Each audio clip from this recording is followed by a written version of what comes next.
और खुद United states का जो उनका संविधान है यूएस का कि बगैर कांग्रेशनल परमिशन के वो जंग नहीं कर सकते बॉम्बिंग, उन्होंने उसका वायलेशन किया।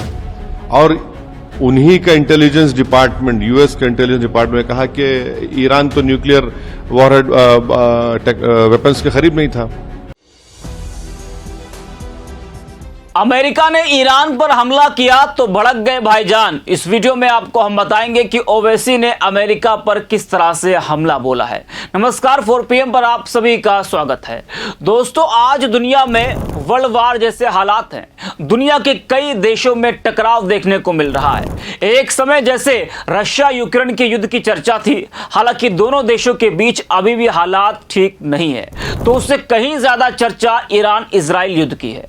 इजराइल ने ईरान पर हमला करके यह समझा कि ईरान झुक जाएगा, लेकिन ईरान ने हार नहीं मानी और उसने इजराइल पर ताबड़तोड़ कई हमले किए और अभी भी वो हमला कर ही रहा है, वो पीछे नहीं हट रहा, जिससे इजराइल घबराया हुआ है।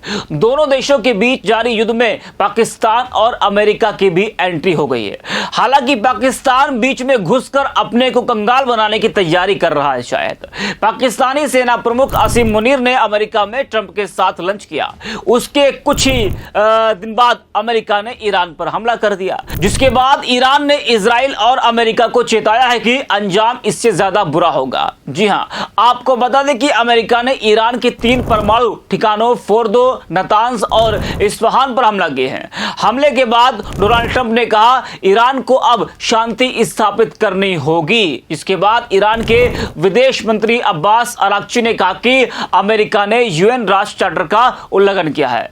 वही अब भारत में विपक्षी दल कह रहे हैं कि ईरान भारत का पुराना दोस्त है, भारत को ईरान हमले पर बोलना चाहिए। कांग्रेस नेता सोनिया गांधी ने कहा ईरान भारत का पुराना दोस्त रहा है और ऐसे हालात में भारत की चुप्पी परेशान करने वाली है। गाजा में हो रही तबाही और ईरान में हो रहे हमलों को लेकर भारत को स्पष्ट, जिम्मेदार और मजबूत आवाज में बोलना चाहिए।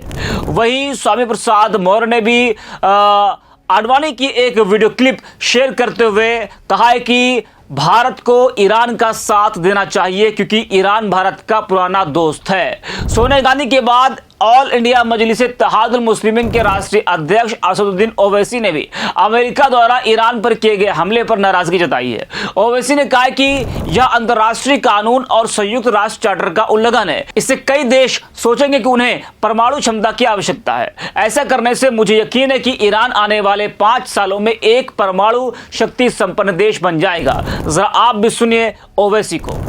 मेरा मानना यह है कि जो आज यूनाइटेड स्टेट्स ने जो बॉम्बिंग की है वो इंटरनेशनल लॉ का वायलेशन है, वो यूनाइटेड नेशंस के चार्टर का वायलेशन है, एनपीटी का वायलेशन है और खुद यूनाइटेड स्टेट्स का जो उनका संविधान है यूएस का कि बगैर कांग्रेशनल परमिशन के वो जंग नहीं कर सकते बॉम्बिंग, उन्होंने उसका वायलेशन किया। और उन्हीं का इंटेलिजेंस डिपार्टमेंट, यूएस का इंटेलिजेंस डिपार्टमेंट ने कहा कि ईरान तो न्यूक्लियर वॉरहेड वेपन्स के करीब नहीं था। तुलसी गबार्ड का स्टेटमेंट है। ये सिर्फ एक फसाड क्रिएट किया गया। मकसद एक ही है कि इजराइल जो बेंजामिन नेतन्याहू जो फलस्तीनियों का एक खस्साब बन चुका है, बुच्चर बन चुका है, जो जेनोसाइड हो रहा है, एथनिक क्लेंसिंग हो रहा है, उसको कवर अप करने के लिए किया गया। 55,000 लोग मारे गए, अभी मर रहे हैं वहां पर, आप उसकी बात नहीं करते। तो ये बॉम्बिंग से अगर यूएस ये समझ रहा है कि डिटरेंस होगा, नहीं होगा। आप देखना आइंदा 5-10 साल में ईरान 90% एनरिचमेंट करेगा। आप इस बात को देख लेना कि उस इलाके में जितने मुस्लिम अरब कंट्रीज हैं वो अब ये तय करेंगे कि भाई हमारा को अगर डिटरेंस चाहिए इजराइल से तो हमको भी अब वही करना पड़ेगा। वो भी करेंगे, न्यूक्लियर बॉम्ब्स बनाएंगे, न्यूक्लियर वॉरहेड्स बनाएंगे। और ये जो यूएस ने किया है, इराक में आपने झूठ बोला था वेपन्स ऑफ मास डिस्ट्रक्शन, कहां मिला? कुछ नहीं मिला। आपने लीबिया में गद्दाफी को हटाया, ये कुछ इल्जाम लगाकर केमिकल वेपन, क्या हुआ? कुछ नहीं निकला। तो आप ये जो इंस्टेबिलिटी क्रिएट कर रहे हैं, ये इंस्टेबिलिटी आपको ही महंगी पड़ेगी। अगर कल वहां पर जंग हो जाएगी उस इलाके में, जो अब पूरे आसार नजर आते हैं, तो फिर पूरा इलाका एक आग की झोंक में होगा। और वहां पर 60 लाख से ज्यादा भारत के लोग काम करते हैं उस तमाम कंट्रीज में। हमारे इंडियन कंपनीज का इन्वेस्टमेंट है उन कंट्रीज में। एक बहुत बड़ा फॉरेन एक्सचेंज हमको वहां से आता है। और एक बात याद रखिए, जो गल्फ कंट्रीज में जो भारत के नागरिक काम करते हैं इनकम टैक्स नहीं देते, वो नॉर्थ अमेरिका में इनकम टैक्स देते हैं। यहां पर हमको आता है तो फिर कितना बड़ा नुकसान होगा सबका। तो ये बात हमको समझने की जरूरत है।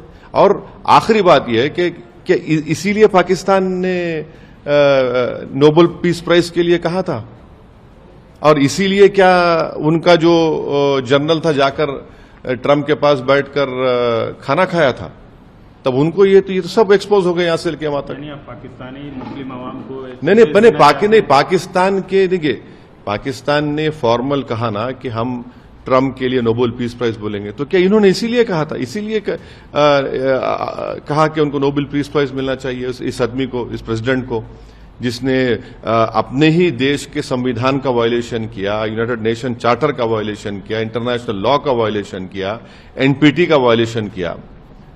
तो क्या इसीलिए पाकिस्तान प्रेसिडेंट ट्रंप को नोबेल पीस प्राइज के लिए रेकमेंड किया था क्या? सर, यूएस की भूमिका मिडिल ईस्ट रीजन में नहीं, यूएस ऑनेस्ट ब्रोकर कभी नहीं था। चाहे इराक हो, चाहे लीबिया हो, चाहे पैलेस्टाइन हो। और ये जो गजा में जेनोसाइड हो रहा है, जो एथनिक क्लेंसिंग हो रही है एक रेसिस्ट स्टेट की तरफ से, उस पर तो यूएस बिल्कुल खामोश बैठा हुआ है। सारी दुनिया बोल रही है कि पैलेस्टीनियंस का एथनिक क्लेंसिंग हो रही है। माने अगर वो लोग खाना लेने जा रहे हैं तो गोलियां चलाकर उनको मार रहे हैं। तो सुना आपने, ईरान इजराइल जंग में आखिरकार अमेरिका की एंट्री हो गई है। उसके बाद किस तरह से अमेरिका पर ओवैसी बरसे हैं वो भी आपको हमने बताया। अमेरिका ने 3 ईरानी परमाणु केंद्रों पर हमला किए। हमले के बाद ईरान ने इजराइल पर 20वीं मिसाइल लहर में खैबर शेकन मिसाइलों से हमला किया। बेन गुरियन हवाई अड्डे और सैन्य ठिकानों को निशाना बनाया। यह हमला अमेरिका के ईरान के परमाणु ठिकानों पर हवाई हमलों के बाद में हुआ।